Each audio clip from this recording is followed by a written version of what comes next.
La morte amoureuse, Théophile Gautier. Vous me demandez, frère, si j'ai aimé. Oui. C'est une histoire singulière et terrible, et quoique j'aie 66 ans, j'ose à peine remuer la cendre de ce souvenir. Je ne veux rien vous refuser, mais je ne ferai pas à une âme moins éprouvée un pareil récit. Ce sont des événements si étranges que je ne puis croire qu'ils me soient arrivés. J'ai été pendant plus de 3 ans le jouet d'une illusion singulière et diabolique. Moi, pauvre prêtre de campagne, j'ai mené en rêve toutes les nuits, Dieu veuille que ce soit un rêve, une vie de damné, une vie de mondain et de sardinapale. Un seul regard trop plein de complaisance jeté sur une femme pensa causer la perte de mon âme. Mais enfin, avec l'aide de Dieu et de mon saint patron, je suis parvenu à chasser l'esprit malin qui s'était emparé de moi. Mon existence s'était compliquée d'une existence nocturne entièrement différente. Le jour, j'étais un prêtre du Seigneur, chaste, occupé de la prière et des choses saintes. La nuit, dès que j'avais fermé les yeux, je devenais un jeune seigneur, fin connaisseur en femmes, en chiens et en chevaux, jouant aux dés, buvant et blasphémant. Et lorsqu'au lever de l'aube je me réveillai, il me semblait au contraire que je m'endormais et que je rêvais que j'étais prêtre. De cette vie somnambulique, il m'est resté des souvenirs d'objets et de mots dont je ne puis pas me défendre, et quoique je ne sois jamais sorti des murs de mon presbytère, on dirait plutôt, à m'entendre, un homme ayant usé de tout et revenu du monde, qui est entré en religion et qui veut finir dans le sein de Dieu des jours trop agités, qu'un humble séminariste qui a vieilli dans une cure, ignoré, au fond d'un bois et sans aucun rapport avec les choses du siècle. Oui, j'ai aimé comme personne au monde n'a aimé, d'un amour insensé et furieux, si violent que je suis étonné qu'il n'ait pas fait éclater mon cœur. Ah, quelle nuit! Quelle nuit! Dès ma plus tendre enfance, je m'étais senti de la vocation pour l'état de prêtre. Aussi, toutes mes études furent-elles dirigées dans ce sens-là, et ma vie, jusqu'à 24 ans, ne fut-elle qu'un long noviciat. Ma théologie achevée, je passai successivement par tous les petits ordres, et mes supérieurs me jugèrent digne, malgré ma grande jeunesse, de franchir le dernier et redoutable degré. Le jour de mon ordination fut fixé à la semaine de Pâques. Je n'étais jamais allé dans le monde. Le monde, c'était pour moi l'enclos du collège et du séminaire. Je savais vaguement qu'il y avait quelque chose que l'on appelait femme, mais je n'y arrêtais pas ma pensée. J'étais d'une innocence parfaite. Je ne voyais ma mère vieille et infirme que 2 fois l'an. C'étaient là toutes mes relations avec le dehors. Je ne regrettais rien. Je n'éprouvais pas la moindre hésitation devant cet engagement irrévocable. J'étais plein de joie et d'impatience. Jamais jeune fiancé n'a compté les heures avec une ardeur plus fiévreuse. Je n'en dormais pas.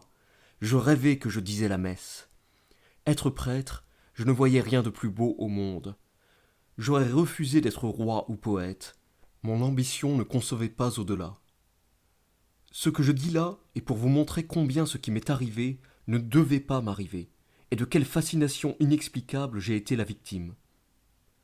Le grand jour venu, je marchais à l'église d'un pas si léger qu'il me semblait que je fusse soutenu en l'air ou que j'eusse des ailes aux épaules. Je me croyais un ange, et je m'étonnais de la physionomie sombre et préoccupée de mes compagnons, car nous étions plusieurs. J'avais passé la nuit en prière, et j'étais dans un état qui touchait presque à l'extase. L'évêque, vieillard vénérable, me paraissait Dieu le Père, penché sur son éternité, et je voyais le ciel à travers les voûtes du temple. Vous savez les détails de cette cérémonie. La bénédiction, la communion sous les 2 espèces, l'onction de la paume des mains avec l'huile des catéchumènes, et enfin le saint sacrifice offert de concert avec l'évêque. Je ne m'appesantirai pas sur cela. Oh, que Job a raison, et que celui-là est imprudent qui ne conclut pas un pacte avec ses yeux.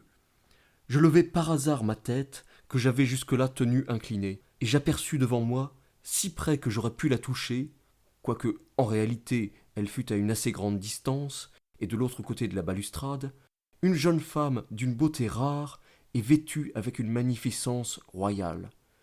Ce fut comme si des écailles me tombaient des prunelles. J'éprouvai la sensation d'un aveugle qui recouvrerait subitement la vue. L'évêque, si rayonnant tout à l'heure, s'éteignit tout à coup. Les cierges pâlirent sur leurs chandeliers d'or comme les étoiles au matin, et il se fit, par toute l'église, une complète obscurité. La charmante créature se détachait sur ce fond d'ombre comme une révélation angélique. Elle semblait éclairer d'elle-même et donner le jour plutôt que le recevoir. Je baissai la paupière, bien résolu à ne plus la relever pour me soustraire à l'influence des objets extérieurs, car la distraction m'envahissait de plus en plus, et je savais à peine ce que je faisais. Une minute après, je rouvris les yeux, car à travers mes cils, je la voyais étincelante des couleurs du prisme, et dans une pénombre pourprée, comme lorsqu'on regarde le soleil. Oh, comme elle était belle! Les plus grands peintres, lorsque, poursuivant dans le ciel la beauté idéale, ils ont rapporté sur la terre le divin portrait de la Madone, n'approchent même pas de cette fabuleuse réalité. Ni les vers du poète, ni la palette du peintre n'en peuvent donner une idée. Elle était assez grande, avec une taille et un port de déesse. Ses cheveux, d'un blond doux, se séparaient sur le haut de sa tête et coulaient sur ses tempes comme deux fleuves d'or. On aurait dit une reine avec son diadème. Son front d'une blancheur bleuâtre et transparente s'étendait large et serein sur les arcs des deux cils presque bruns.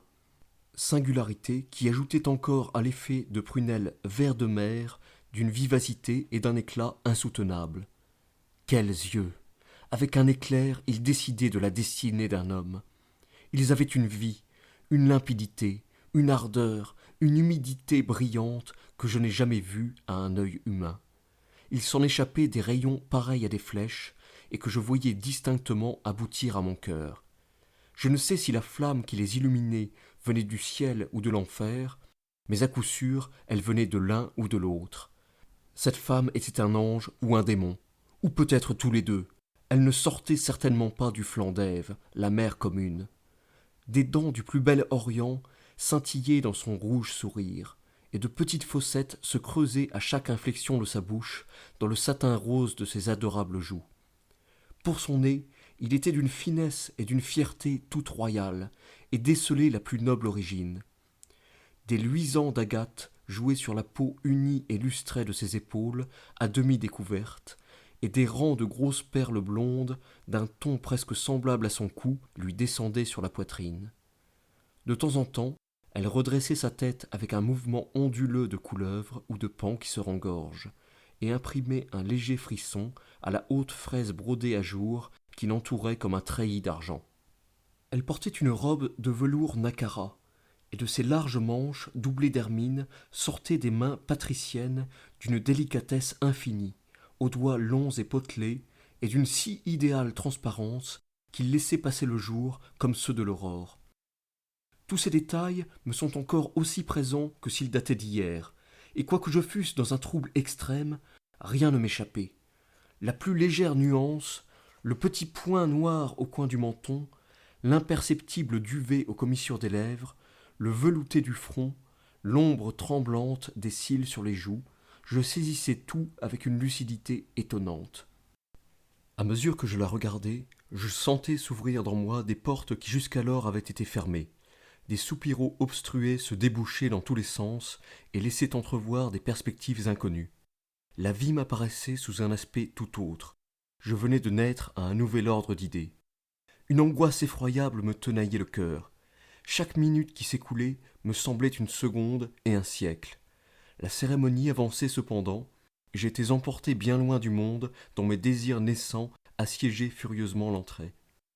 Je dis oui cependant, lorsque je voulais dire non, lorsque tout en moi se révoltait et protestait contre la violence que ma langue faisait à mon âme.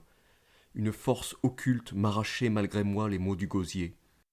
C'est là peut-être ce qui fait que tant de jeunes filles marchent à l'autel avec la ferme résolution de refuser d'une manière éclatante l'époux qu'on leur impose, et que pas une seule n'exécute son projet. C'est là sans doute ce qui fait que tant de pauvres novices prennent le voile, quoique bien décidés à le déchirer en pièces au moment de prononcer leurs vœux. On n'ose causer un tel scandale devant tout le monde, ni tromper l'attente de tant de personnes. Toutes ces volontés, tous ces regards semblent peser sur vous comme une chape de plomb, et puis les mesures sont si bien prises, tout est si bien réglé à l'avance, d'une façon si évidemment irrévocable, que la pensée cède au poids de la chose et s'affaisse complètement. Le regard de la belle inconnue changeait d'expression selon le progrès de la cérémonie. De tendre et caressant qu'il était d'abord, il prit un air de dédain et de mécontentement, comme de ne pas avoir été compris. Je fis un effort suffisant pour arracher une montagne, pour m'écrier que je ne voulais pas être prêtre. Mais je ne pus en venir à bout. Ma langue resta clouée à mon palais, et il me fut impossible de traduire ma volonté par le plus léger mouvement négatif. J'étais tout éveillé, dans un état pareil à celui du cauchemar, où l'on veut crier un mot dont votre vie dépend, sans en pouvoir venir à bout. Elle parut sensible au martyre que j'éprouvais, et, comme pour m'encourager, elle me lança une œillade pleine de divines promesses. Ses yeux étaient un poème dont chaque regard formait un chant. Elle me disait « Si tu veux être à moi, je te ferai plus heureux que Dieu lui-même dans son paradis. Les anges te jalouseront. Déchire ce funèbre linceul où tu vas t'envelopper.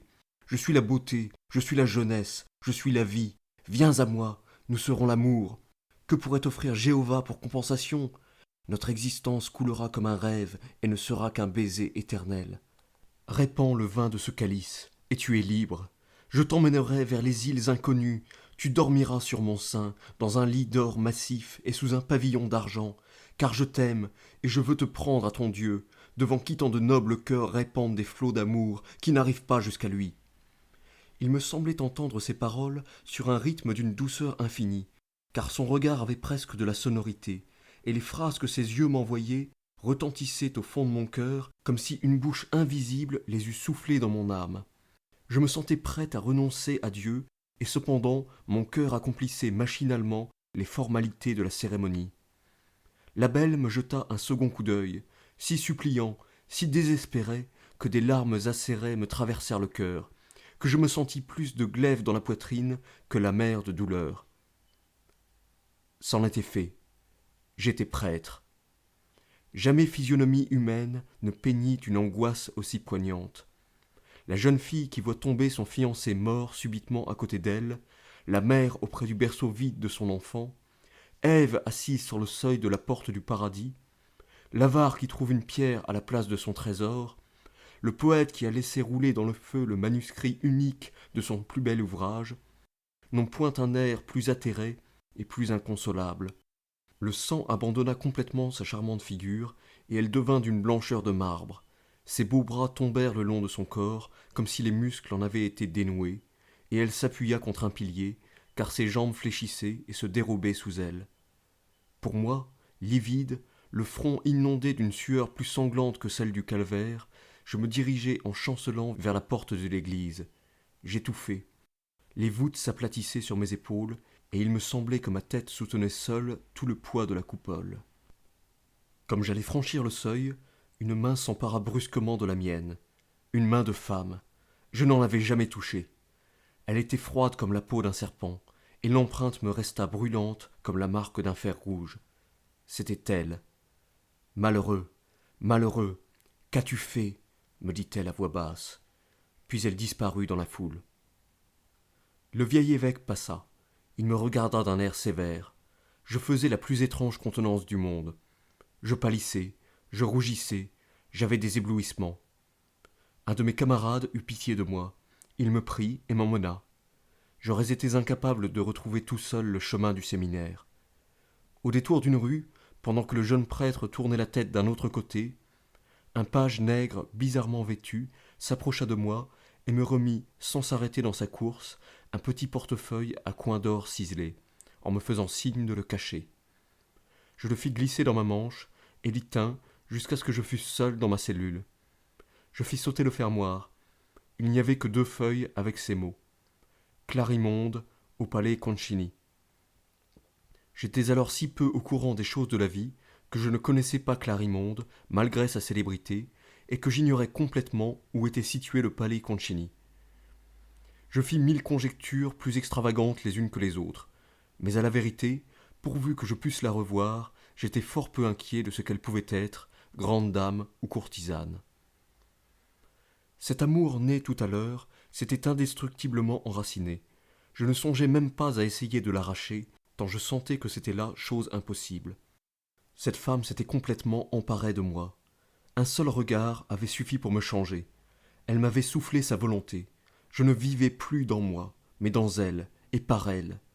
Je faisais 1000 extravagances. Je baisais sur ma main la place qu'elle avait touchée, et je répétais son nom des heures entières. Je n'avais qu'à fermer les yeux pour la voir aussi distinctement que si elle eût été présente en réalité.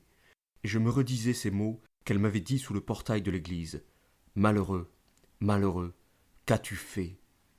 Je comprenais toute l'horreur de ma situation, et les côtés funèbres et terribles de l'état que je venais d'embrasser se révélaient clairement à moi.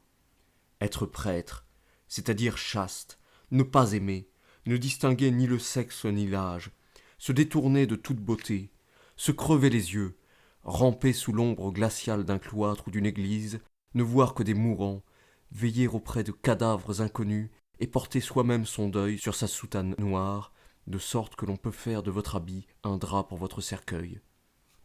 Et je sentais la vie monter en moi, comme un lac intérieur qui s'enfle et qui déborde. Mon sang battait avec force dans mes artères. Ma jeunesse, si longtemps comprimée, éclatait tout d'un coup, comme l'aloé qui met 100 ans à fleurir et qui éclot avec un coup de tonnerre. Comment faire pour revoir Clarimonde ? Je n'avais aucun prétexte pour sortir du séminaire, ne connaissant personne dans la ville. Je n'y devais même pas rester, et j'y attendais seulement que l'on me désignât la cure que je devais occuper. J'essayai de desceller les barreaux de la fenêtre, mais elle était à une hauteur effrayante, et, n'ayant pas d'échelle, il n'y fallait pas penser.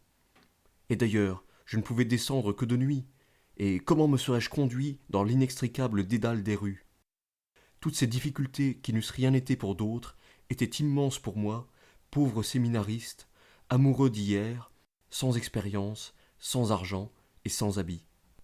Ah, si je n'eusse pas été prêtre, j'aurais pu la voir tous les jours, j'aurais été son amant, son époux, me disais-je dans mon aveuglement, au lieu d'être enveloppé dans mon triste suaire.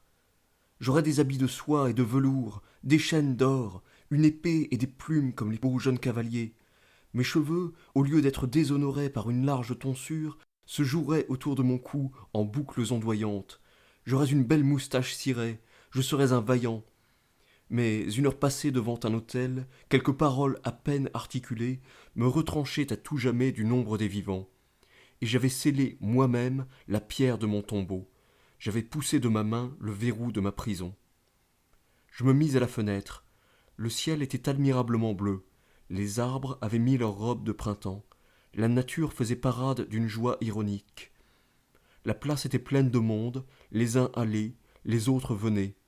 De jeunes muguets et de jeunes beautés, couple par couple, se dirigeaient du côté du jardin et des tonnelles.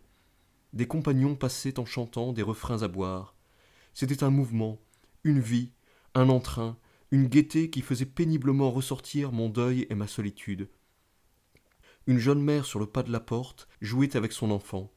Elle baisait sa petite bouche rose, encore emperlée de gouttes de lait, et lui faisait, en l'agaçant, 1000 de ces divines puérilités que les mères seules savent trouver. Le père, qui se tenait debout à quelque distance, souriait doucement à ce charmant groupe, et, ses bras croisés, pressait sa joie sur son cœur. Je ne pus supporter ce spectacle.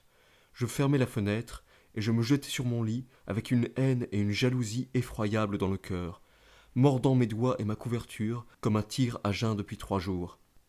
Je ne sais pas combien de jours je restai ainsi, mais en me retournant dans un mouvement de spasme furieux, j'aperçus l'abbé Sérapion qui se tenait debout au milieu de la chambre et me considérait attentivement.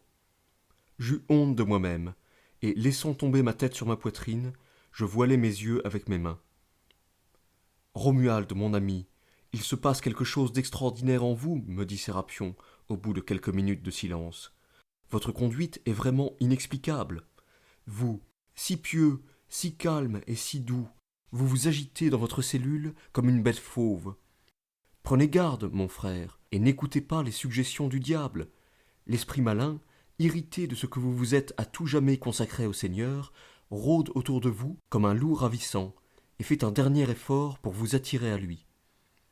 Au lieu de vous laisser abattre, mon cher Romuald, faites-vous une cuirasse de prière, un bouclier de mortification, et combattez vaillamment l'ennemi. Vous le vaincrez. L'épreuve est nécessaire à la vertu, et l'on sort plus fin de la coupelle. Ne vous effrayez ni ne vous découragez.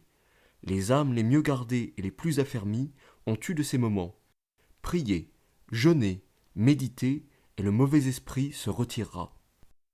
Le discours de l'abbé Sérapion me fit rentrer en moi-même, et je devins un peu plus calme.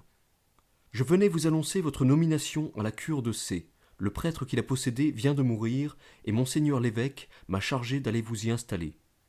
Soyez prêts pour demain. Je répondis d'un signe de tête que je le serais, et l'abbé se retira.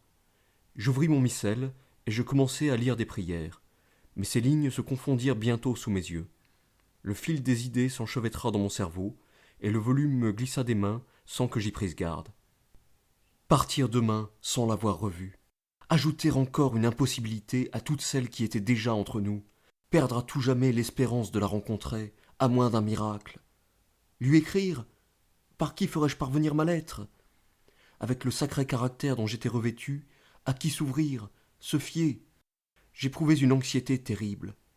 Puis, ce que l'abbé Sérapion m'avait dit des artifices du diable me revenait en mémoire.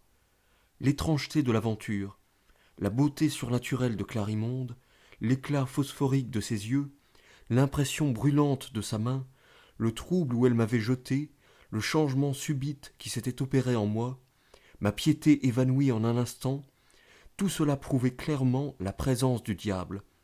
Et cette main satinée n'était peut-être que le gant dont il avait recouvert sa griffe. Ces idées me jetèrent dans une grande frayeur. Je ramassai le missel qui de mes genoux était roulé à terre, et je me remis en prière. Le lendemain, Sérapion me vint prendre. 2 mules nous attendaient à la porte, chargées de nos maigres valises. Il monta l'une, et moi l'autre, tant bien que mal. Tout en parcourant les rues de la ville, je regardais à toutes les fenêtres et à tous les balcons si je ne verrais pas Clarimonde. Mais il était trop matin, et la ville n'avait pas encore ouvert les yeux. Mon regard tâchait de plonger derrière les stores et à travers les rideaux de tous les palais devant lesquels nous passions. Sérapion attribuait sans doute cette curiosité à l'admiration que me causait la beauté de l'architecture, car il ralentissait le pas de sa monture pour me donner le temps de voir. Enfin, nous arrivâmes à la porte de la ville et nous commençâmes à gravir la colline. Quand je fus tout en haut, je me retournai pour regarder une fois encore les lieux où vivait Clarimonde. L'ombre d'un nuage couvrait entièrement la ville.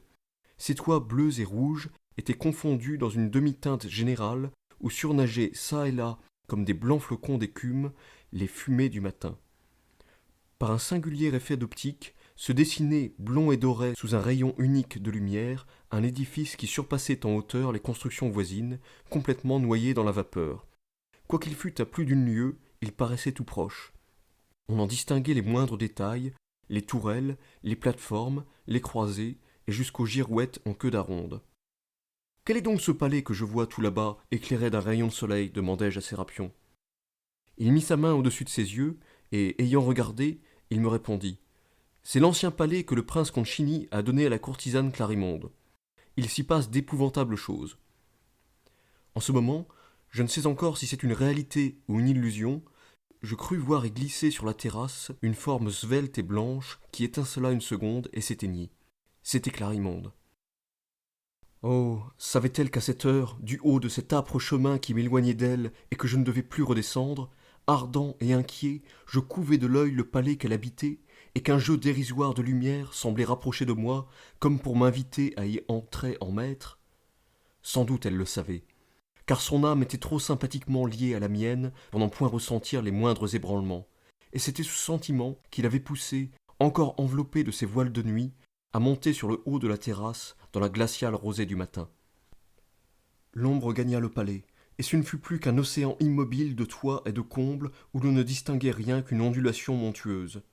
Sérapion toucha sa mule, dont la mienne prit aussitôt l'allure, et un coude du chemin me déroba pour toujours la ville de S, car je n'y devais pas revenir. Au bout de 3 journées de route par des campagnes assez tristes, nous vîmes poindre à travers les arbres le coq du clocher de l'église que je devais desservir. Et après avoir suivi quelques rues tortueuses bordées de chaumières et de courtils, nous nous trouvâmes devant la façade qui n'était pas d'une grande magnificence. Un porche orné de quelques nervures et de 2 ou 3 piliers de grès grossièrement taillés, un toit en tuiles et des contreforts du même grès que les piliers. C'était tout. À gauche, le cimetière tout plein de hautes herbes, avec une grande croix de fer au milieu. À droite, et dans l'ombre de l'église, le presbytère. C'était une maison d'une simplicité extrême et d'une propreté aride. Nous entrâmes. Quelques poules picotaient sur la terre de rares grains d'avoine, accoutumées apparemment à l'habit noir des ecclésiastiques. Elles ne s'effarouchèrent point de notre présence et se dérangèrent à peine pour nous laisser passer. Un aboi éraillé et enroué se fit entendre, et nous vîmes accourir un vieux chien. C'était le chien de mon prédécesseur. Il avait l'œil terne, le poil gris et tous les symptômes de la plus haute vieillesse où puisse atteindre un chien. Je le flattai doucement de la main, et il se mit aussitôt à marcher à côté de moi avec un air de satisfaction inexprimable. Une femme assez âgée, et qui avait été la gouvernante de l'ancien curé, vint aussi à notre rencontre, et après m'avoir fait entrer dans une salle basse, me demanda si mon intention était de la garder. Je lui répondis que je la garderais, elle et le chien, et aussi les poules, et tout le mobilier que son maître lui avait laissé à sa mort, ce qui la fit entrer dans un transport de joie, l'abbé Sérapion lui ayant donné sur le champ le prix qu'elle en voulait. Mon installation faite, l'abbé Sérapion retourna au séminaire. Je demeurai donc seul, et sans autre appui que moi-même. La pensée de Clarimonde recommença à m'obséder, et quelques efforts que je fisse pour la chasser, je n'y parvenais pas toujours. Un soir, en me promenant dans les allées bordées de buis de mon petit jardin, il me sembla voir, à travers la charmille, une forme de femme qui suivait tous mes mouvements, et entre les feuilles étincelaient les deux prunelles vert de mer. Mais ce n'était qu'une illusion, et ayant passé de l'autre côté de l'allée, je n'y trouvai rien qu'une trace de pied sur le sable, si petit qu'on eût dit un pied d'enfant. Le jardin était entouré de murailles très hautes. J'en visitai tous les coins et recoins, il n'y avait personne. Je n'ai jamais pu m'expliquer cette circonstance, qui, du reste, n'était rien à côté des étranges choses qui me devaient arriver. Je vivais ainsi depuis un an, remplissant avec exactitude tous les devoirs de mon état, priant, jeûnant, exhortant et secourant les malades, faisant l'aumône jusqu'à me retrancher les nécessités les plus indispensables. Mais je sentais au-dedans de moi une aridité extrême, et les sources de la grâce m'étaient fermées. Je ne jouissais pas de ce bonheur que donne l'accomplissement d'une sainte mission. Mon idée était ailleurs, et les paroles de Clarimonde me revenaient souvent sur les lèvres comme une espèce de refrain involontaire. Ô frère, méditez bien ceci.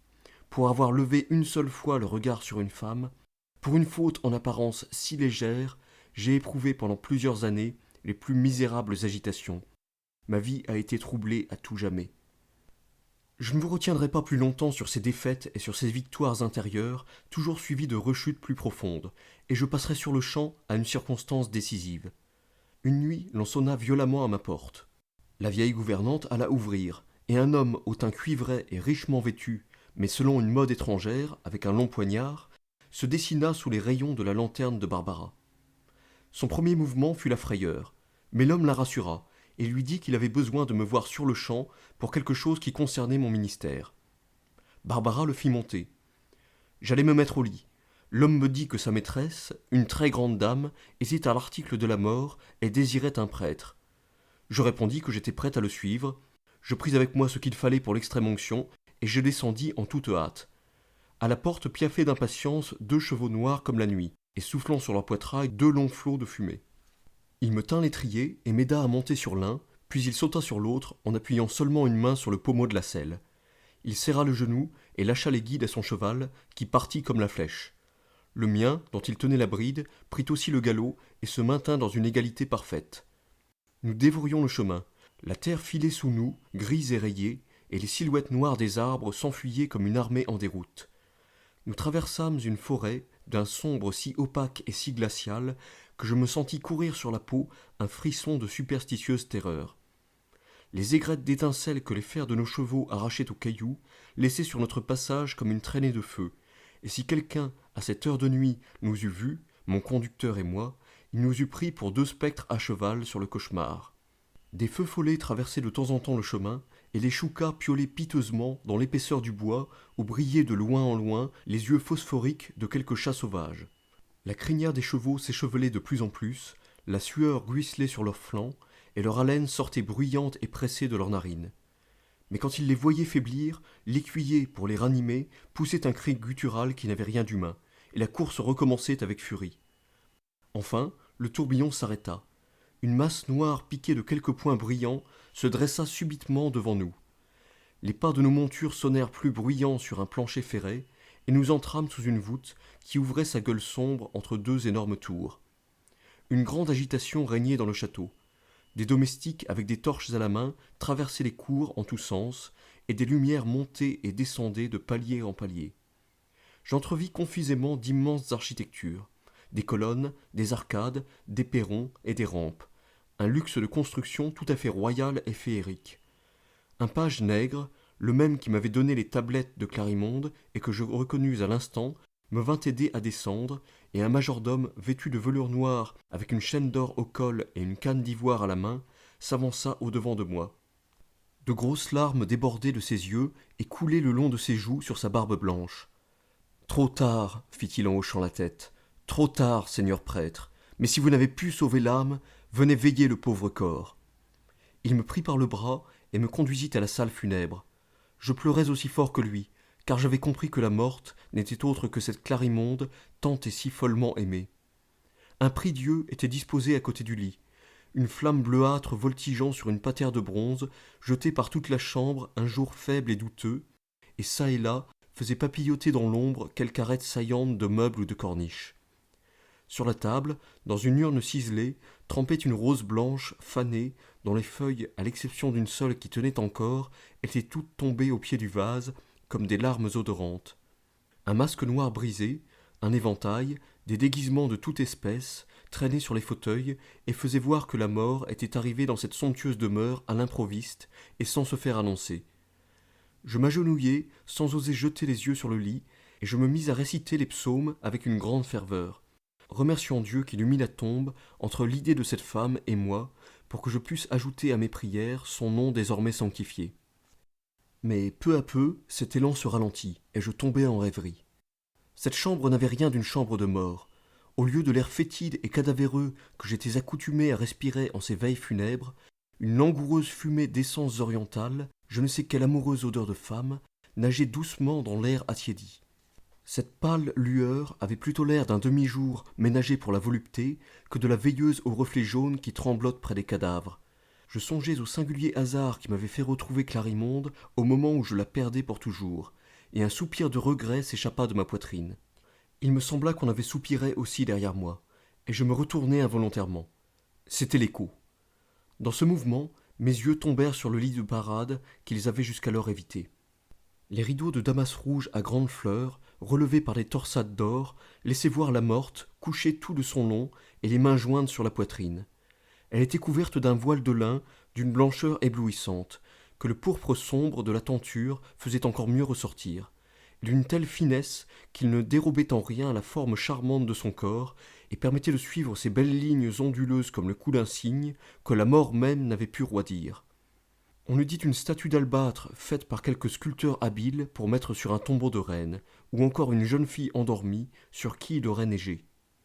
Je ne pouvais plus y tenir, cet air d'alcôve m'enivrait, cette fébrile senteur de rose à demi fanée me montait au cerveau, et je marchais à grands pas dans la chambre, m'arrêtant à chaque tour devant l'estrade pour considérer la gracieuse trépassée sous la transparence de son linceul. D'étranges pensées me traversaient l'esprit. Je me figurais qu'elle n'était point morte réellement, et que ce n'était qu'une feinte qu'elle avait employée pour m'attirer dans son château et me conter son amour. Un instant même, je crus avoir vu bouger son pied sous la blancheur des voiles, et se déranger les plis droits du suaire. Et puis je me disais, est-ce bien Clarimonde ? Quelle preuve en ai-je ? Ce page noir ne peut-il être passé au service d'une autre femme ? Je suis bien fou de me désoler et de m'agiter ainsi. Mais mon cœur me répondit avec un battement. C'est bien elle, c'est bien elle. Je me rapprochai du lit, et je regardai avec un redoublement d'attention l'objet de mon incertitude. Vous l'avouerai-je, cette perfection de forme, quoique purifiée et sanctifiée par l'ombre de la mort, me troublait plus voluptueusement qu'il n'aurait fallu, et ce repos ressemblait tant à un sommeil que l'on s'y serait trompé. J'oubliais que j'étais venu là pour un office funèbre, et je m'imaginais que j'étais un jeune époux entrant dans la chambre de la fiancée, qui cache sa figure par pudeur, et qui ne se veut point laisser voir. Navré de douleur, éperdu de joie, frissonnant de crainte et de plaisir, je me penchai vers elle, et je pris le coin du drap. Je le soulevai lentement en retenant mon souffle de peur de l'éveiller.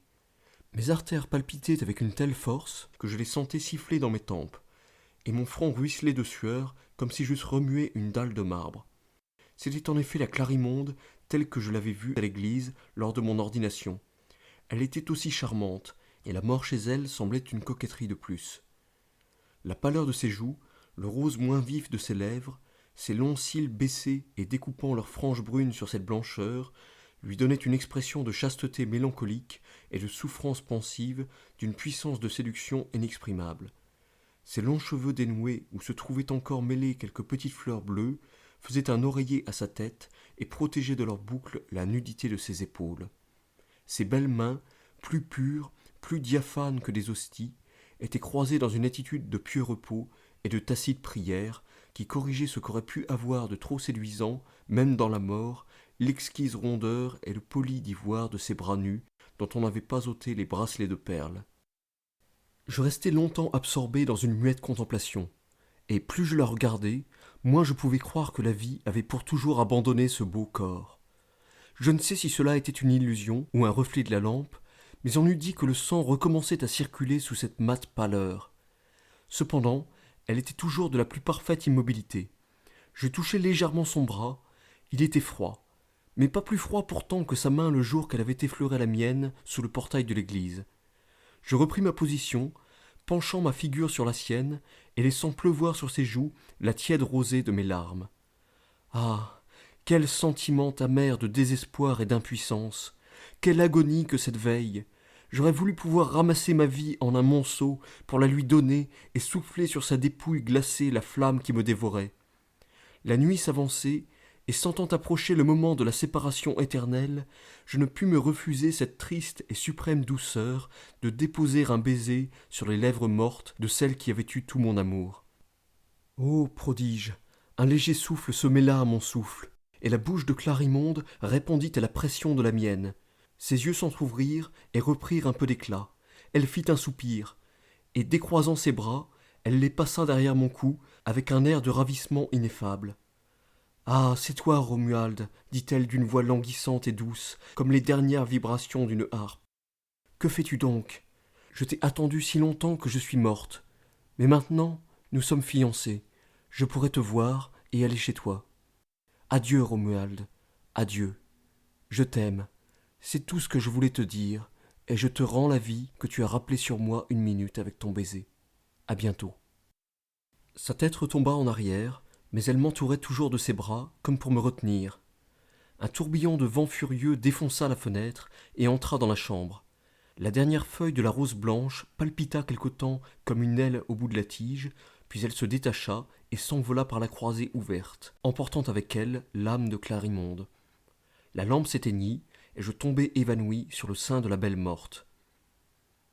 Quand je revins à moi, j'étais couché sur mon lit, dans ma petite chambre du presbytère, et le vieux chien de l'ancien curé léchait ma main allongée hors de la couverture. Barbara s'agitait dans la chambre avec un tremblement sénile, ouvrant et fermant des tiroirs ou remuant des poudres dans des verres. En me voyant ouvrir les yeux, la vieille poussa un cri de joie. Le chien jappa et frétilla de la queue, mais j'étais si faible que je ne pus prononcer une seule parole, ni faire aucun mouvement. J'ai su depuis que j'étais resté 3 jours ainsi, ne donnant d'autres signes d'existence qu'une respiration presque insensible. Ces 3 jours ne comptent pas dans ma vie, et je ne sais où mon esprit était allé pendant tout ce temps. Je n'en ai gardé aucun souvenir. Barbara m'a conté que le même homme au teint cuivré qui m'était venu chercher pendant la nuit m'avait ramené le matin dans une litière fermée et s'en était retourné aussitôt. Dès que je pus rappeler mes idées, je repassai en moi-même toutes les circonstances de cette nuit fatale.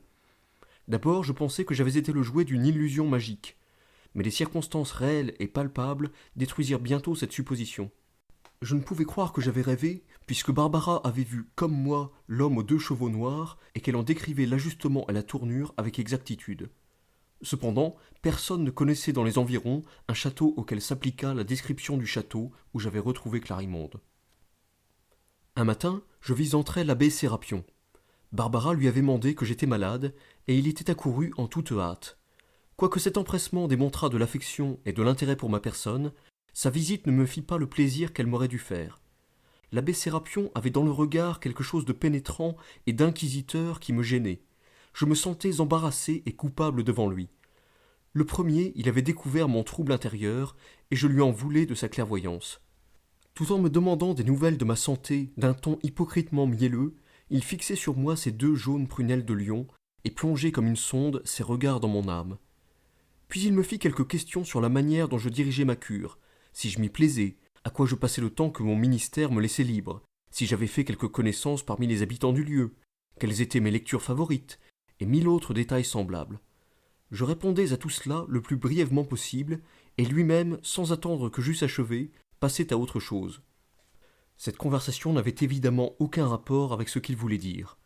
Puis, sans préparation aucune, et comme une nouvelle dont il se souvenait à l'instant et qu'il eut craint d'oublier ensuite, il me dit d'une voix claire et vibrante, qui résonna à mon oreille comme les trompettes du jugement dernier, « La grande courtisane Clarimonde est morte dernièrement, à la suite d'une orgie qui a duré 8 jours et 8 nuits. Ça a été quelque chose d'infernalement splendide. On a renouvelé là les abominations des festins de Balthazar et de Cléopâtre. Dans quel siècle vivons-nous, bon Dieu? Les convives étaient servis par des esclaves basanés, parlant un langage inconnu, et qui m'ont tout l'air de vrais démons. La livrée du moindre d'entre eux eût pu servir d'habit de gala à un empereur. Il a couru de tout temps sur cette Clarimonde de bien étranges histoires, et tous ses amants ont fini d'une manière misérable ou violente. On a dit que c'était une goule, un vampire femelle, mais je crois que c'était Belzébuth en personne. » Il se tut et m'observa plus attentivement que jamais, pour voir l'effet que ses paroles avaient produit sur moi. Je n'avais pu me défendre d'un mouvement en l'entendant nommer Clarimonde, et cette nouvelle de sa mort, outre la douleur qu'elle me causait par son étrange coïncidence avec la scène nocturne dont j'avais été témoin, me jeta dans un trouble et un effroi qui parurent sur ma figure, quoi que je fisse pour m'en rendre maître. Sérapion me jeta un coup d'œil inquiet et sévère. Puis il me dit « Mon fils, je dois vous en avertir. Vous avez le pied levé sur un abîme. Prenez garde d'y tomber. Satan a la griffe longue, et les tombeaux ne sont pas toujours fidèles. La pierre de Clarimonde devrait être scellée d'un triple sceau, car ce n'est pas, à ce qu'on dit, la première fois qu'elle est morte. Que Dieu veille sur vous, Romuald. » Après avoir dit ces mots, Sérapion regagna la porte à pas lents, et je ne le revis plus, car il partit pour S presque aussitôt. J'étais entièrement rétabli, et j'avais repris mes fonctions habituelles. Le souvenir de Clarimonde et les paroles du vieil abbé étaient toujours présentes à mon esprit. Cependant, aucun événement extraordinaire n'était venu confirmer les prévisions funèbres de Sérapion, et je commençais à croire que ses craintes et mes terreurs étaient trop exagérées. Mais une nuit, je fis un rêve. J'avais à peine bu les premières gorgées du sommeil que j'entendis ouvrir les rideaux de mon lit et glisser les anneaux sur les tringles avec un bruit éclatant. Je me soulevai brusquement sur le coude et je vis une ombre de femme qui se tenait debout devant moi. Je reconnus sur le champ Clarimonde. Elle portait à la main une petite lampe de la forme de celle qu'on met dans les tombeaux, dont la lueur donnait à ses doigts effilés une transparence rose qui se prolongeait par une dégradation insensible jusque dans la blancheur opaque et laiteuse de son bras nu. Elle avait pour tout vêtement le suaire de lin qui la recouvrait sur son lit de parade, dont elle retenait les plis sur sa poitrine, comme honteuse d'être si peu vêtue. Mais sa petite main n'y suffisait pas. Elle était si blanche que la couleur de la draperie se confondait avec celle des chairs sous le pâle rayon de la lampe. Enveloppée de ce fin tissu qui trahissait tous les contours de son corps, elle ressemblait à une statue de marbre de baigneuse antique, plutôt qu'à une femme douée de vie. Morte ou vivante, statue ou femme, ombre ou corps, sa beauté était toujours la même. Seulement l'éclat vert de ses prunelles était un peu amorti, et sa bouche, si vermeille autrefois, n'était plus teintée que d'un rose faible et tendre, presque semblable à celui de ses joues. Les petites fleurs bleues que j'avais remarquées dans ses cheveux étaient tout à fait sèches et avaient presque perdu toutes leurs feuilles, ce qui ne l'empêchait pas d'être charmante, si charmante que malgré la singularité de l'aventure et la façon inexplicable dont elle était entrée dans la chambre, je n'eus pas un instant de frayeur. Elle posa la lampe sur la table et s'assit sur le pied de mon lit.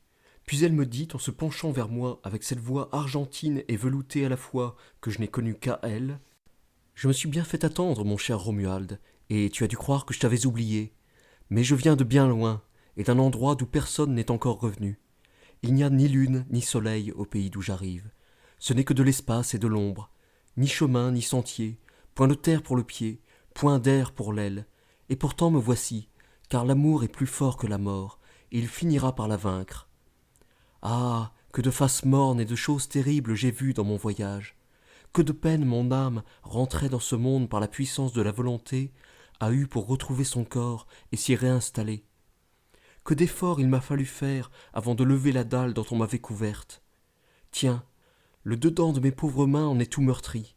Baise-les pour les guérir, cher amour. Elle m'appliqua, l'une après l'autre, les paumes froides de ses mains sur la bouche. Je les baisai, en effet, plusieurs fois, et elle me regardait faire avec un sourire d'ineffable complaisance. Je l'avoue à ma honte, j'avais totalement oublié les avis de l'abbé Sérapion et le caractère dont j'étais revêtu. J'étais tombé sans résistance et au premier assaut. Je n'avais pas même essayé de repousser le tentateur. La fraîcheur de la peau de Clarimonde pénétrait la mienne, et je me sentais courir sur le corps de voluptueux frissons. La pauvre enfant! Malgré tout ce que j'en ai vu, j'ai peine à croire encore que ce fût un démon. Du moins, elle n'en avait pas l'air. Et jamais Satan n'a mieux caché ses griffes et ses cornes. Elle avait reployé ses talons sous elle et se tenait accroupie sur le bord de la couchette, dans une position pleine de coquetterie nonchalante. De temps en temps, elle passait sa petite main à travers mes cheveux et les roulait en boucle comme pour essayer à mon visage de nouvelles coiffures. Je me laissais faire avec la plus coupable complaisance, et elle accompagnait tout cela du plus charmant babil. Une chose remarquable, c'est que je n'éprouvais aucun étonnement d'une aventure aussi extraordinaire, et avec cette facilité que l'on a dans la vision d'admettre comme fort simples les événements les plus bizarres, je ne voyais rien là que de parfaitement naturel. Je t'aimais bien longtemps avant de t'avoir vu, mon cher Romuald, et je te cherchais partout. Tu étais mon rêve, et je t'ai aperçu dans l'église au fatal moment. J'ai dit tout de suite, c'est lui.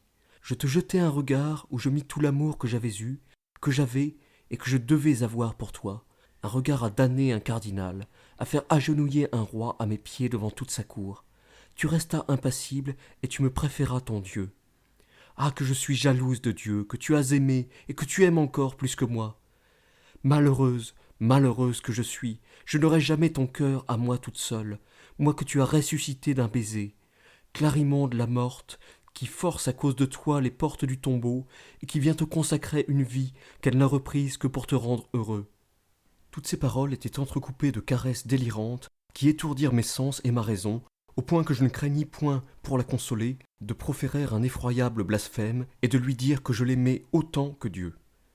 Ses prunelles se ravivèrent et brillèrent comme des chrysoprases. « Vrai, bien vrai, autant que Dieu, dit-elle en m'enlaçant de ses beaux bras. Puisque c'est ainsi, tu viendras avec moi, tu me suivras où je voudrais. Tu laisseras tes vilains habits noirs, tu seras le plus fier et le plus envié des cavaliers. Tu seras mon amant. Être l'amant avoué de Clarimonde qui a refusé un pape, c'est beau cela. Ah, la bonne vie bienheureuse, la belle existence dorée que nous mènerons. Quand partons-nous, mon gentilhomme ?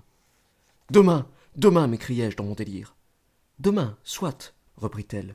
J'aurai le temps de changer de toilette, car celle-ci est un peu succincte et ne vaut rien pour le voyage. Il faut aussi que j'aille avertir mes gens qui me croient sérieusement morte et qui se désolent tant qu'ils peuvent. L'argent, les habits, les voitures, tout sera prêt. Je te viendrai prendre à cette heure-ci. Adieu, cher cœur. Et elle effleura mon front du bout de ses lèvres. La lampe s'éteignit, les rideaux se refermèrent, et je ne vis plus rien. Un sommeil de plomb, un sommeil sans rêve, s'appesantit sur moi, et me tint engourdi jusqu'au lendemain matin. Je me réveillai plus tard que de coutume, et le souvenir de cette singulière vision m'agita toute la journée. Je finis par me persuader que c'était une pure vapeur de mon imagination échaudée. Cependant, les sensations avaient été si vives qu'il était difficile de croire qu'elles n'étaient pas réelles, et ce ne fut pas sans quelque appréhension de ce qui allait arriver que je me mis au lit, après avoir prié Dieu d'éloigner de moi les mauvaises pensées et de protéger la chasteté de mon sommeil. Je m'endormis bientôt profondément, et mon rêve se continua. Les rideaux s'écartèrent, et je vis Clarimonde, non pas comme la première fois, pâle dans son pâle suaire et les violettes de la mort sur les joues, mais gaie, leste et pimpante, avec un superbe habit de voyage en velours vert, orné de ganses d'or et retroussé sur le côté pour laisser voir une jupe de satin. Ses cheveux blonds s'échappaient en grosses boucles de dessous un large chapeau de feutre noir, chargé de plumes blanches, capricieusement contournées. Elle tenait à la main une petite cravache, terminée par un sifflet d'or. Elle m'en toucha légèrement et me dit « Eh bien, beau dormeur, est-ce ainsi que vous faites vos préparatifs ? Je comptais vous trouver debout. Levez-vous bien vite, nous n'avons pas de temps à perdre. » Je sautai à bas du lit. Allons, habillez-vous et partons, dit-elle en me montrant du doigt un petit paquet qu'elle avait apporté. Les chevaux s'ennuient et rongent leurs freins à la porte. Nous devrions déjà être à 10 lieues d'ici. Je m'habillai en hâte, et elle me tendait elle-même les pièces du vêtement, en riant aux éclats de ma gaucherie, et en m'indiquant leur usage quand je me trompais. Elle donna du tour à mes cheveux, et, quand ce fut fait, elle me tendit un petit miroir de poche en cristal de Venise, bordé d'un filigrane d'argent, et me dit « Comment te trouves-tu? Veux-tu me prendre à ton service comme valet de chambre ?» Je n'étais plus le même, et je ne me reconnus pas. Je ne me ressemblais pas plus qu'une statue achevée ne ressemble à un bloc de pierre. Mon ancienne figure avait l'air de n'être que l'ébauche grossière de celle que réfléchissait le miroir. J'étais beau, et ma vanité fut sensiblement chatouillée de cette métamorphose. Ces élégants habits, cette riche veste brodée, faisaient de moi un tout autre personnage, et j'admirais la puissance de quelques zones d'étoffe taillées d'une certaine manière. L'esprit de mon costume me pénétrait la peau, et au bout de 10 minutes, j'étais passablement fat. Je fis quelques tours par la chambre pour me donner de l'aisance. Clarimonde me regardait d'un air de complaisance maternelle, et paraissait très contente de son œuvre. « Voilà bien assez d'enfantillage. En route, mon cher Romuald. Nous allons loin, et nous n'arriverons pas. » Elle me prit la main et m'entraîna. Toutes les portes s'ouvraient devant elle, aussitôt qu'elle les touchait, et nous passâmes devant le chien sans l'éveiller. À la porte, nous trouvâmes Margueriton. C'était l'écuyer qui m'avait déjà conduit. Il tenait en bride 3 chevaux noirs comme les premiers. Un pour moi, un pour lui, un pour Clarimonde. Il fallait que ces chevaux fussent des genêts d'Espagne, nés de juments fécondés par le zéphyr, car ils allaient aussi vite que le vent, et la lune qui s'était levée à notre départ pour nous éclairer roulait dans le ciel comme une roue détachée de son char. Nous la voyions à notre droite sauter d'arbre en arbre et s'essouffler pour courir après nous. Nous arrivâmes bientôt dans une plaine où, auprès d'un bouquet d'arbres, nous attendait une voiture attelée de 4 vigoureuses bêtes. Nous y montâmes, et les postillons nous firent prendre un galop insensé. J'avais un bras passé derrière la taille de Clarimonde, et une de ses mains ployée dans la mienne. Elle appuyait sa tête à mon épaule, et je sentais sa gorge demi-nue frôler mon bras. Jamais je n'avais éprouvé un bonheur aussi vif. J'avais oublié tout en ce moment-là, et je ne me souvenais pas plus d'avoir été prêtre que de ce que j'avais fait dans le sein de ma mère, tant était grande la fascination que l'esprit malin exerçait sur moi. À dater de cette nuit, ma nature s'en est quelque sorte dédoublée, et il y eut en moi 2 hommes, dont l'un ne connaissait pas l'autre. Tantôt je me croyais un prêtre qui rêvait chaque soir qu'il était gentilhomme, tantôt un gentilhomme qui rêvait qu'il était prêtre. Je ne pouvais plus distinguer le songe de la veille, et je ne savais pas où commençait la réalité et où finissait l'illusion. Le jeune seigneur fat et libertin se raillait du prêtre. Le prêtre détestait les dissolutions du jeune seigneur. 2 spirales enchevêtrées l'une dans l'autre et confondues sans se toucher jamais, représentent très bien cette vie bicéphale qui fut la mienne.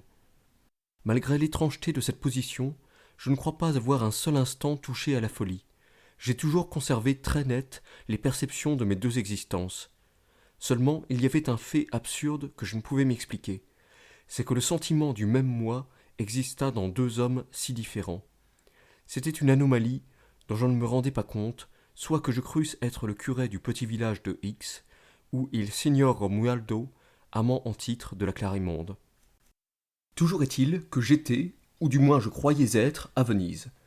Je n'ai pu encore bien démêler ce qu'il y avait d'illusion et de réalité dans cette bizarre aventure. Nous habitions un grand palais de marbre sur le Canaleio, plein de fresques et de statues, avec 2 Titiens du meilleur temps dans la chambre à coucher de la Clarimonde, un palais digne d'un roi. Nous avions chacun notre gondole et nos barcaroles à notre livret, notre chambre de musique et notre poète. Clarimonde entendait la vie d'une grande manière, et elle avait un peu de Cléopâtre dans sa nature. Quant à moi, je menais un train de fils de prince, et je faisais une poussière comme si j'eusse été de la famille de l'un des 12 apôtres ou des 4 évangélistes de la Sérénissime République. Je ne me serais pas détourné de mon chemin pour laisser passer le doge, et je ne crois pas que, depuis Satan qui tomba du ciel, personne n'ait été plus orgueilleux et plus insolent que moi. J'allais au ridotto, et je jouais un jeu d'enfer. Je voyais la meilleure société du monde, des fils de famille ruinés, des femmes de théâtre, des escrocs, des parasites et des spadassins. Cependant, malgré la dissipation de cette vie, je restai fidèle à la Clarimonde. Je l'aimais éperdument. Elle eût réveillé la satiété même et fixé l'inconstance. Avoir Clarimonde, c'était avoir 20 maîtresses, c'était avoir toutes les femmes, tant elle était mobile, changeante et dissemblable d'elle-même. Un vrai caméléon. Elle vous faisait commettre avec elle l'infidélité que vous eussiez commise avec d'autres, en prenant complètement le caractère, l'allure et le genre de beauté de la femme qui paraissait vous plaire. Elle me rendait mon amour au centuple, et c'est en vain que les jeunes patriciens et même les vieux du Conseil des 10 lui firent les plus magnifiques propositions. Un Foscari alla même jusqu'à lui proposer de l'épouser. Elle refusa tout. Elle avait assez d'or, elle ne voulait plus que de l'amour, un amour jeune, pur, éveillé par elle, et qui devait être le premier et le dernier. J'aurais été parfaitement heureux sans un maudit cauchemar qui revenait toutes les nuits, et où je me croyais un curé de village, se macérant et faisant pénitence de mes excès du jour. Rassuré par l'habitude d'être avec elle, je ne songeais presque plus à la façon étrange dont j'avais fait connaissance avec Clarimonde. Cependant, ce qu'en avait dit l'abbé Sérapion me revenait quelquefois en mémoire et ne laissait pas que de me donner de l'inquiétude. Depuis quelque temps, la santé de Clarimonde n'était pas aussi bonne. Son teint s'amortissait de jour en jour. Les médecins qu'on fit venir n'entendaient rien à sa maladie, et ils ne savaient qu'y faire.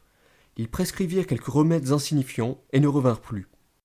Cependant, elle pâlissait à vue d'œil et devenait de plus en plus froide.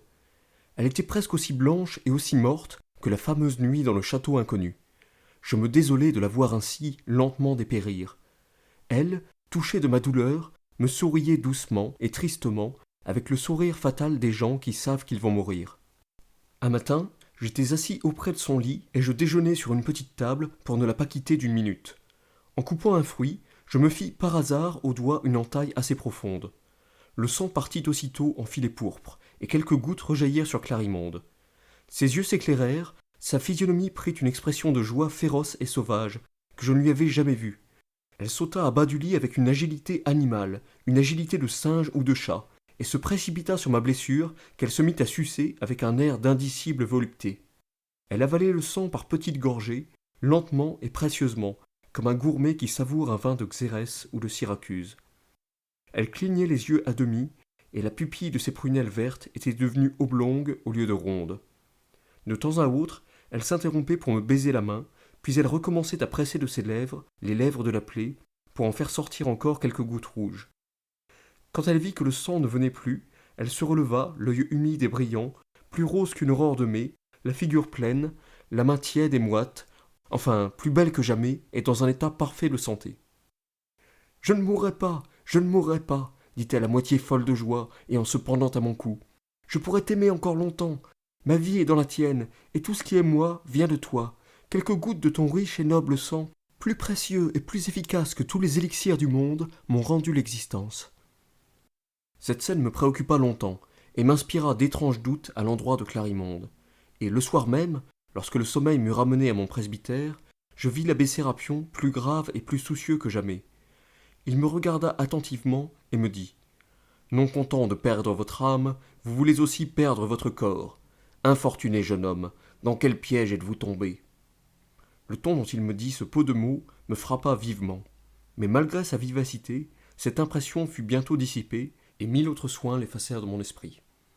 Cependant, un soir, je vis dans ma glace, dont elle n'avait pas calculé la perfide position, Clarimonde qui versait une poudre dans la coupe de vin épicé qu'elle avait coutume de préparer après le repas.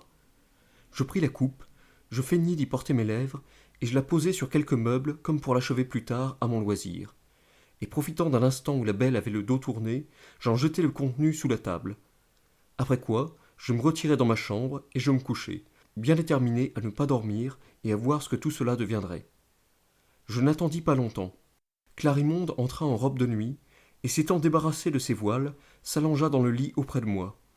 Quand elle se fut bien assurée que je dormais, elle découvrit mon bras et tira une épingle d'or de sa tête. Puis elle se mit à murmurer à voix basse.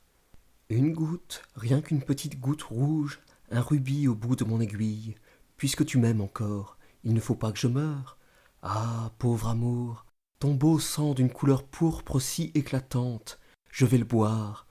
Dors, mon seul bien, dors, mon Dieu, mon enfant, je ne te ferai pas de mal. Je ne prendrai de ta vie que ce qu'il faudra pour ne pas laisser éteindre la mienne. Si je ne t'aimais pas tant, je pourrais me résoudre à avoir d'autres amants, dont je tarirais les veines. Mais depuis que je te connais, j'ai tout le monde en horreur. Ah, le beau bras, comme il est rond, comme il est blanc, je n'oserais jamais piquer cette jolie veine bleue. » Et tout en disant cela, elle pleurait, et je sentais pleuvoir ses larmes sur mon bras qu'elle tenait entre ses mains. Enfin elle se décida, me fit une petite piqûre avec son aiguille, et se mit à pomper le sang qui en coulait. Quoiqu'elle en eût bu à peine quelques gouttes, la crainte de m'épuiser la prenant, elle m'entoura avec soin le bras d'une petite bandelette, après avoir frotté la plaie d'un onguent qui la cicatrisa sur le champ. Je ne pouvais plus avoir de doute. L'abbé Sérapion avait raison. Cependant, malgré cette certitude, je ne pouvais m'empêcher d'aimer Clarimonde, et je lui aurais volontiers donné tout le sang dont elle avait besoin pour soutenir son existence factice. D'ailleurs, je n'avais pas grand-peur. La femme me répondit du vampire, et ce que j'avais entendu et vu me rassurait complètement. J'avais alors des veines plantureuses et qui ne se seraient pas de sitôt épuisées, et je ne marchandais pas ma vie goutte à goutte. Je me serais ouvert le bras moi-même et je lui aurais dit « Bois, et que mon amour s'infiltre dans ton corps avec mon sang ». J'évitais de faire la moindre allusion au narcotique qu'elle m'avait versé et à la scène de l'aiguille, et nous vivions dans le plus parfait accord. Pourtant, mes scrupules de prêtre me tourmentaient plus que jamais, et je ne savais quelle macération nouvelle inventer pour mater et mortifier ma chair. Quoique toutes ces visions fussent involontaires, et que je n'y participasse en rien, je n'osais pas toucher le Christ avec des mains aussi impures, et un esprit souillé par de pareilles débauches, réelles ou rêvées. Pour éviter de tomber dans ces fatigantes hallucinations, j'essayais de m'empêcher de dormir. Je tenais mes paupières ouvertes avec les doigts, et je restais debout au long des murs, luttant contre le sommeil de toutes mes forces. Mais le sable de l'assoupissement me roulait bientôt dans les yeux, et voyant que toute lutte était inutile, je laissai tomber les bras de découragement et de lassitude, et le courant me réentraînait vers les rives perfides. Sérapion me faisait les plus véhémentes exhortations, et me reprochait durement ma mollesse et mon peu de ferveur. Un jour que j'avais été plus agité qu'à l'ordinaire, il me dit « Pour vous débarrasser de cette obsession, il n'y a qu'un moyen, et quoi qu'il soit extrême, il le faut employer. Aux grands mots, les grands remèdes. Je sais où Clarimonde a été enterrée. Il faut que nous la déterrions, et que vous voyiez dans quel état pitoyable est l'objet de votre amour. Vous ne serez plus tenté de perdre votre âme pour un cadavre immonde, dévoré des vers et près de tomber en poudre. Cela vous fera assurément rentrer en vous-même. » Pour moi, j'étais si fatigué de cette double vie que j'acceptai. Voulant savoir, une fois pour toutes, qui du prêtre ou du gentilhomme était dupe d'une illusion, j'étais décidé à tuer au profit de l'un ou de l'autre un des deux hommes qui étaient en moi, ou à les tuer tous deux, car une pareille vie ne pouvait durer. L'abbé Sérapion se munit d'une pioche, d'un levier et d'une lanterne, et à minuit, nous nous dirigeâmes vers le cimetière de X, dont il connaissait parfaitement le gisement et la disposition. Après avoir porté la lumière de la lanterne sourde sur les inscriptions de plusieurs tombeaux, nous arrivâmes enfin à une pierre à moitié cachée par les grandes herbes et dévorée de mousse et de plantes parasites, où nous déchiffrâmes ce commencement d'inscription. Ici gît Clarimonde, qui fut de son vivant la plus belle du monde. C'est bien ici, dit Sérapion en posant à terre sa lanterne. Il glissa la pince dans l'interstice de la pierre et commença à la soulever. La pierre céda et il se mit à l'ouvrage avec la pioche. Moi, je le regardais faire, plus noir et plus silencieux que la nuit elle-même. Quant à lui, courbé sur son œuvre funèbre, il ruisselait de sueur. Il haletait, et son souffle pressé avait l'air d'un râle d'agonisant. C'était un spectacle étrange, et qui nous eût vus du dehors, nous eût plutôt pris pour des profanateurs et des voleurs de linceul que pour des prêtres de Dieu. Le zèle de Sérapion avait quelque chose de dur et de sauvage qui le faisait ressembler à un démon plutôt qu'à un apôtre ou à un ange, et sa figure aux grands traits austères et profondément découpée par le reflet de la lanterne n'avait rien de très rassurant.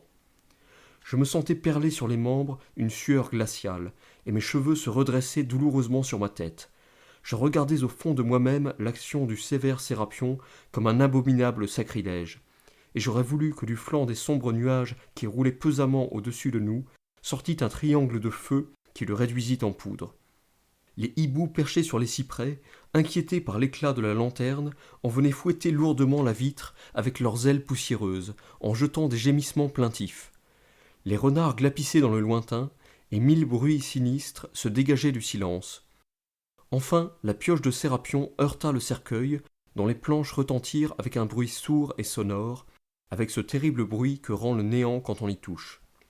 Il en renversa le couvercle, et j'aperçus Clarimonde, pâle comme un marbre, les mains jointes, son blanc suaire ne faisait qu'un seul pli de sa tête à ses pieds.